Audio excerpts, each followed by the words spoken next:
Hey, Dibs, it's Bennett here with a weekly recap for week 13 of the fantasy football season. Actually, this is going to be more like a just overview of the current standings and the playoff projections because this is my first update since week 9.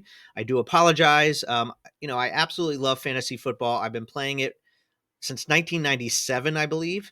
Back in the day, for you youngins out there, um, always drafted in person, right? You had to. You used to have a magazine with a list, and it was really cool because there was always somebody who like didn't have their act together, and so you could like snipe players late in the round, late in a late round because someone wasn't paying attention, and then all it would always devolve into to craziness because people would start getting drunk and you'd forget who was drafted already, and it was a mess, but it was a lot of fun. That was how we used to do it back in the day, the draft. And then during the season, someone had to be the fantasy football commissioner, and it was an actual job because what you had to do is Monday morning you had to grab the USA Today and you had to manually look at the box scores and manually tally up the points. And so that was like a real job you had to do. And then trades and free agents was based on voicemail. So whoever called the commissioner and left the first voicemail saying, "Hey, I want to pick up this player and drop the other player," that was who got the trade. There was no waiver priority, nothing like that. So that's how we did it back in the day. I think my first ever season, I think I won one game, and then I went on to win, I think, one championship a few years later. So fantasy football has been in my life for many years. But at this point, I just don't have the bandwidth for it anymore to keep up with it on a weekly basis. I also just don't have the interest as much. I feel like players are just getting injured so much. It's just really, the game itself is amazing. The level of play is amazing, but just people getting hurt, it's just too hard to get your hopes up on a team when you know that as soon as your quarterback gets hurt, your team's done for the year in real life. And then, of course, in fantasy, you get injuries as well. So just don't have the bandwidth anymore, even though I still love checking the scores on Sunday. Because obviously the fantasy ticker, which we've had for many years now, that we didn't have back in the day, is great. So anyway, that's my excuse for not posting in a while, but I am going to kind of do a recap here, tell a little story about my other league in which I've lost 4 in a row. And I also lost to my son and daughter in their first year ever. So here we go with kind of a quick recap of my season in the other league, just to show you the what is it, the something of victory and the agony of defeat, whatever that thing is.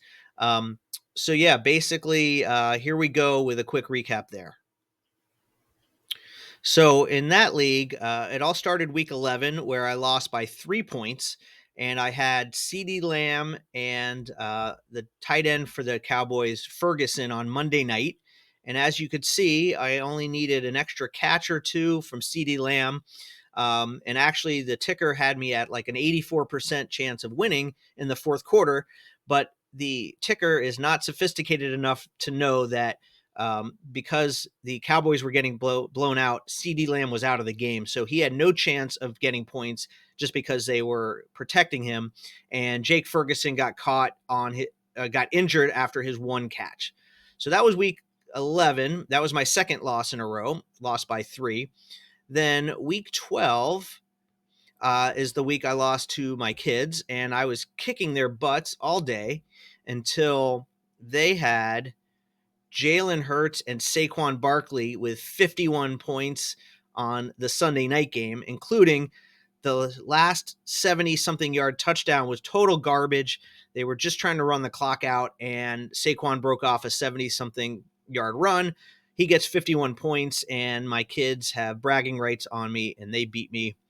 Let's see, week 13 last week, my 4th loss in a row. Oh, this is good. So Monday night, I'm playing. I have Bo Nix and Cortland Sutton on the Broncos, playing against the Broncos defense. And late in the game, I was literally down by 1 point, or I would think I was down by I forget what happened, but basically the Denver punted and they had the lead. So I knew there was no more points coming from Denver, from the Denver skill players. However, I was down by 1 point, and Cleveland had the ball. Had they gotten a game-winning field goal, the Denver defense would have given up 35 points and would have been -3, and I would have won. But what happened instead? Jameis, and I told my son, I said, watch, Jameis is going to throw another pick. Sure enough, Jameis throws a pick six. Not only do I not get the points taken off the Broncos defense for giving up the points, but they also added points by getting a pick six and getting the points there. So that's how my season's going in my other league. Not much better than the Dads in Business League, which I'm going to get into right now. Okay, so as you all know, I was 0-9 and just having the worst luck. I finally got my first win in, I think it was week 10. I got my first win, but then week 13, I know this is all about me, but I just don't have time to dig in deep to everyone else's games. I beat one of the best teams in the league last week, Gritty Dancer. So that's my second win. But if you look at the standings, you'll see that in spite of those 2 wins, I am 0% chance of making the playoffs. We have 4 teams that are completely out of it.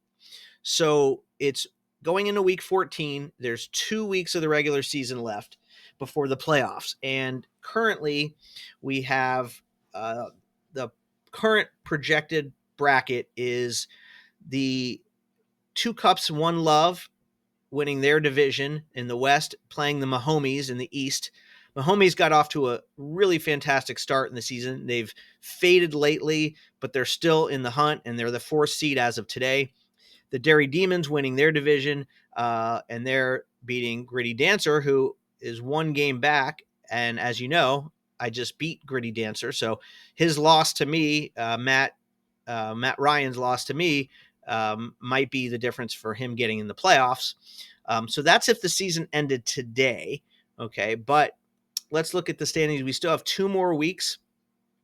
So you've got the not Chat GPT. It's 1 game behind the Mahomies. So they still have a decent chance, a puncher's chance. Cash Flow Crusaders, not so much, but still alive. And then in the other league, the other division, you pretty much have 3 teams completely out of it. And you still have Judgment Day with a chance to sneak in there.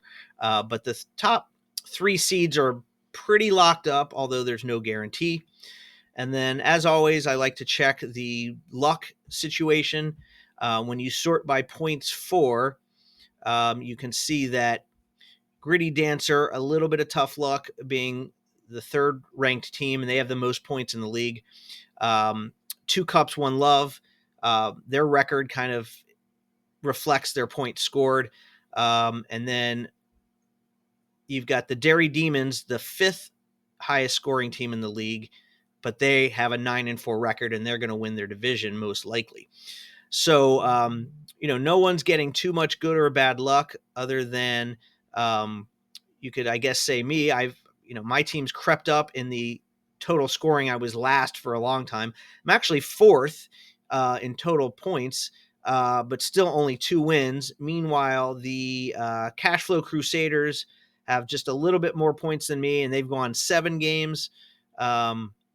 And the End Zone Esquires, I believe. Nope, they're 5-8. One of the weird emoji team. Only idiots pay for college, bringing up the rear. They have 4. They have the lowest points in the league, but they have 4 wins. I can't find the team I was referring to. There was one team that had a lot of wins with not a lot of points. But anyway, as you know, fantasy football, you can't play defense. So there is always a little bit of luck involved. All you can do is score the most points. So anyway, that's the quick recap for week 13, catching up from my absence. We have 2 more weeks left in the regular season. Hope everyone's doing well. Hope everyone had an amazing Thanksgiving and can enjoy football, whether you're in or out of the fantasy football playoffs. Thanks as always for watching, and have a great day.